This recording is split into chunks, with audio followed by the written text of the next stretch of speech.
So do not the Greys don't, but in general, other races did have sex. The giants had sex with humans and little people. So it was always based out of that. The deities, going back as far as you want in history, the deities, the lower deities, not the gods, loved sex with humans and played with sex with the human race. So it's pathetic how far we moved supposedly in time, and we're still living like we did in the old days. So I hope that answered you a little bit better.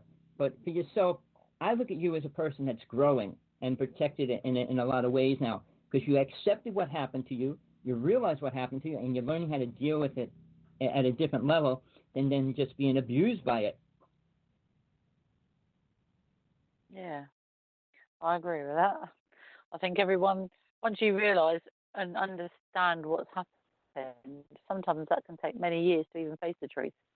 Then, yeah, I think you release a lot more on your subconscious, and it does come out, and you do learn to cope with it. Yeah, I have to agree with that. But see, now you still have the ability to become aware of who you are as a soul, separate from the. See, Earth keeps the environment where you're programmed to believe that's important. We don't learn much in a lifetime. We don't learn much in 10 lifetimes. We still stick our hand in the fire when we're little. We do things that are wrong, and we know it. And you think we could have learned after 20 lifetimes or 100 lifetimes, and we don't, because the awareness of soul is not there, and it's not desiring it. The only true desire for people to meet God or understand God at any level is when they truly become to a place where this reality is really no longer important. I mean, if we believe this reality is heaven, why would you want to leave it? Alien races don't want to go to anything higher than they are. They feel superior. That's why they're taking over the universe. And here's one thought that people never realize. Could you imagine if all the universes in all the galaxies were compassionate, loving beings? Do you know what it would be like? I can give you one simple word. The first word would be boring. Second of all, the laws would have to be direct.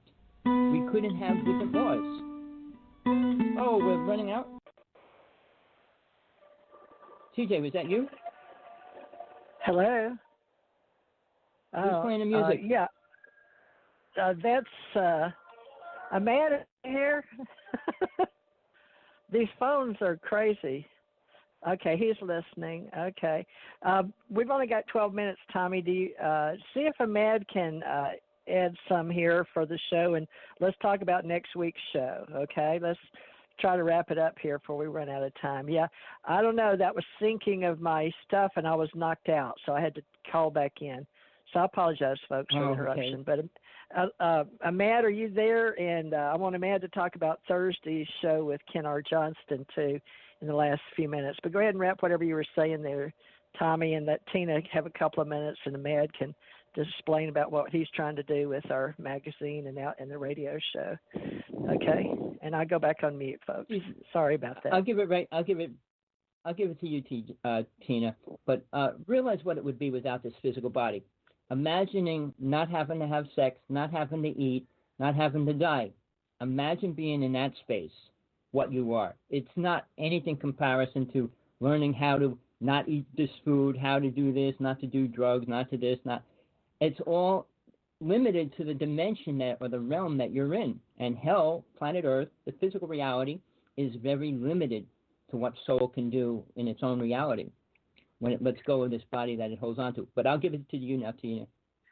Thank you. Well, I'll leave you with a little thing then. So on the flip side of that, to give the other listeners on the other side of the coin, so to speak, what would you, as an advanced civilization, want to come to a planet where everybody hates each other enough to kill each other, rape each other, kill the animals and then eat them? Would you want them going to meet you, or would you want to go to their planet and meet them? Not at all.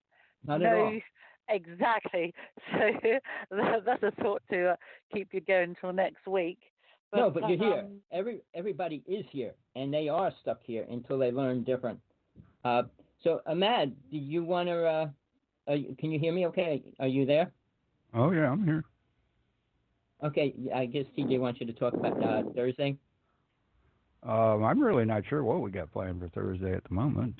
We're trying to get together a club and like-minded people who want to discuss disclosure and get together and talk about anything UFO. The subject you're talking about right now, see, if we lived in a world that was heavenly, then we would have no purpose for having this place.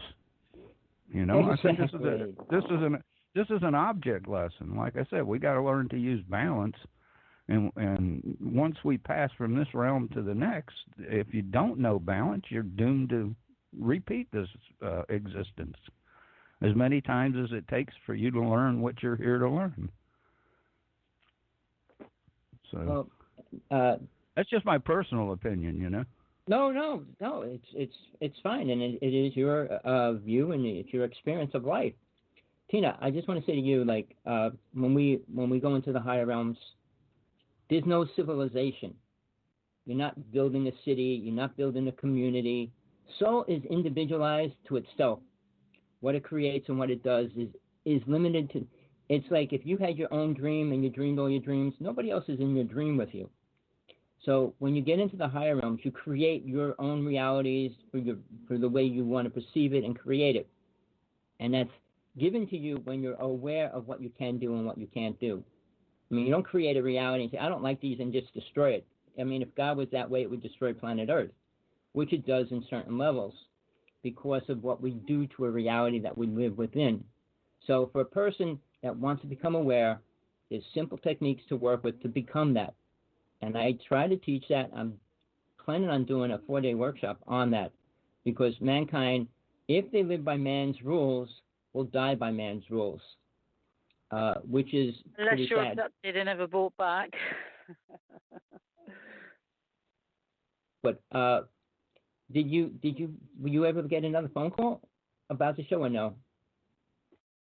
No, I have messages. I'm going to read the messages out. I had a message, a private message from a young lady, and one didn't want me to release her name, but we'll talk more about that next week. But if you want to contact me, Tommy, or TJ, you can contact me on the Hive Initiative, which is just my blog, or the Hive Group, or me on Facebook. You can ring into the show, ask questions. There's a chat room online. And if you're in the UK and you're unable to phone America, you just put 00 in front of it to reach the US. Or you can email the show, message the show, or message me, or message Tommy privately, or again, you can message the Hive Initiative or group, or you can message or email TJ directly. And again, on the podcast, you can call into the show.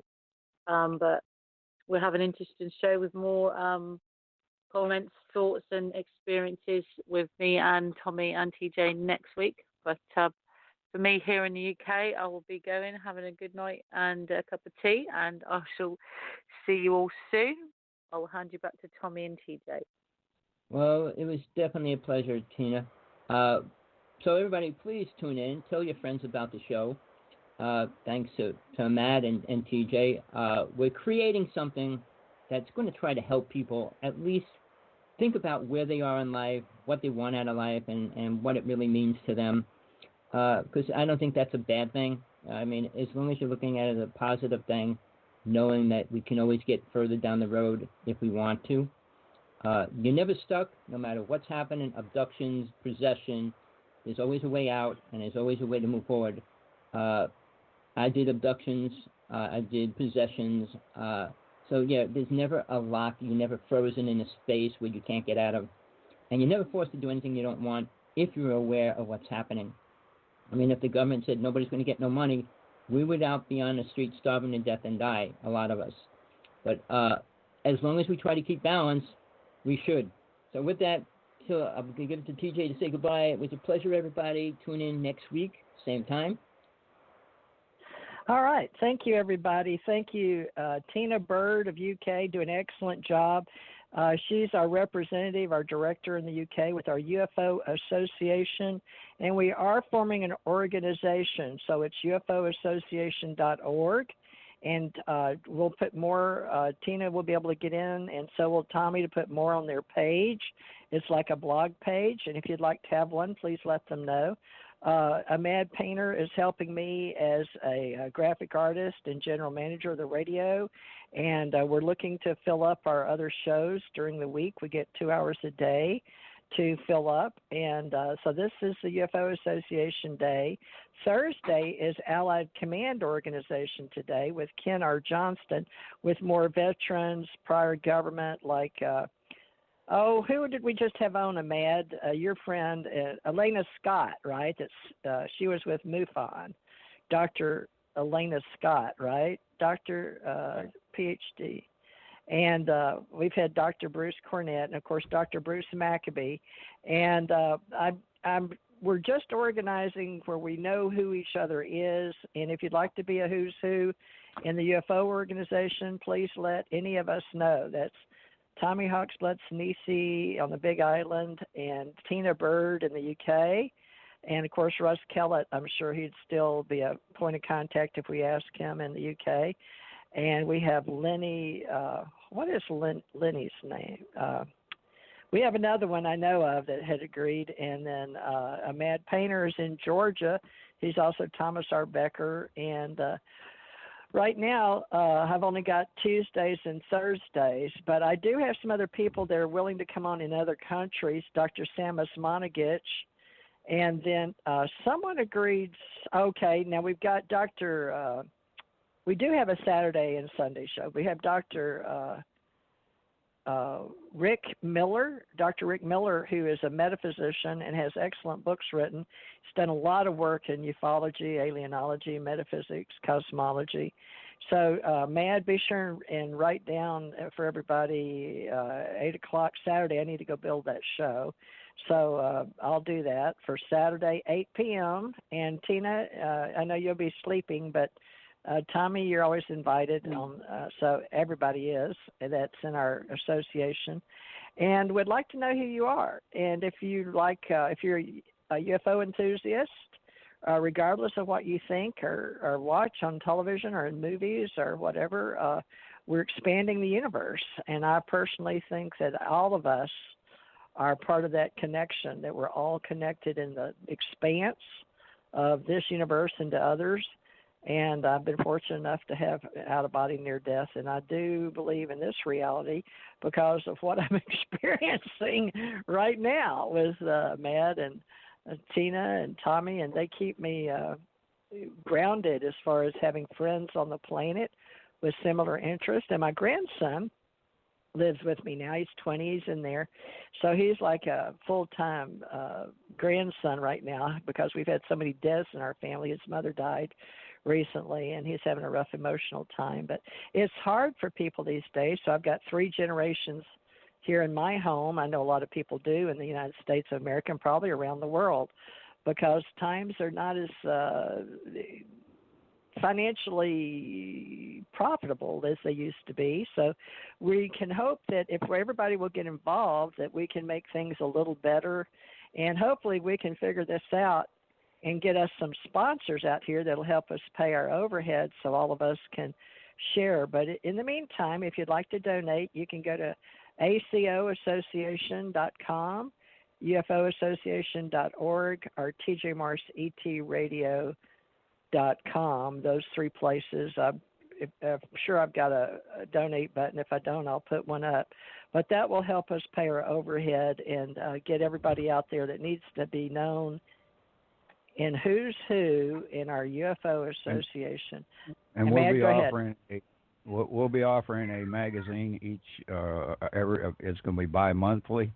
So every 2 months there will be a magazine put out that you can go to Amazon and buy. It's under Allied Command Organization. The first issue is up there, and it's not very big, but the next issue will be 3 times the size.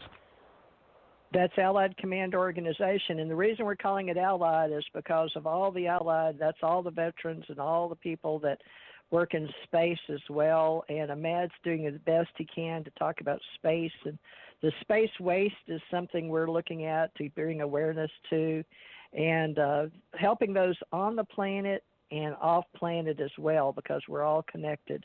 So I guess that's one big universal wrap up, and we'll talk about 10 dimensions and all the universes in the future. So